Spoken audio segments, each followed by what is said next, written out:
My book, God's Truth, Durant's Publishing, Pittsburgh, Pennsylvania. Romans 12. I beseech you, therefore, brethren, by the mercies of God, that you present your bodies as a living sacrifice, holy, acceptable to God, which is your reasonable service. And do not be conformed to this world, but by transformed by the renewing of your mind, that you may prove what is good and acceptable and perfect to God. For I say, through the grace given to me, to everyone who is among you, not to think of himself more highly than he ought to think, but to think soberly, as God has dealt to each one a measure of faith.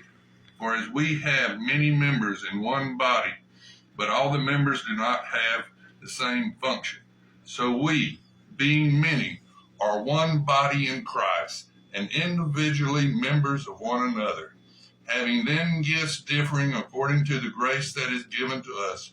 Let us use them. If prophecy, let us prophesy in proportion to our faith or ministry.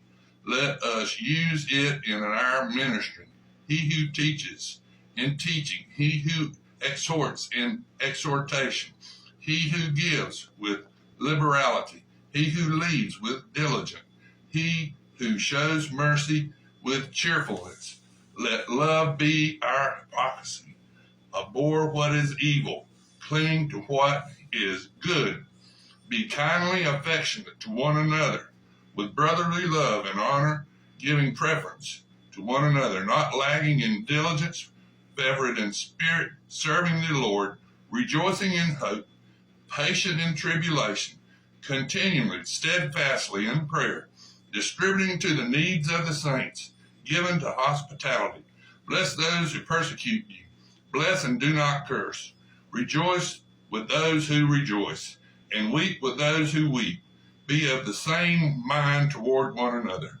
Do not set your mind on high things, but associate with the humble. Do not be wise in your own opinion. Repay no one for evil. Have regard for good things in the sight of men. If it is possible, as much as depends on you, live peaceably with all men. Now, Paul, apostle of Christ, he had an affliction. God put an affliction on Paul. Paul was his chosen vessel. Started out, his name was Saul, on the road to Damascus. Jesus slapped him off his horse and blinded him on the road to Damascus, Syria, to persecute Christians. His name was Saul at that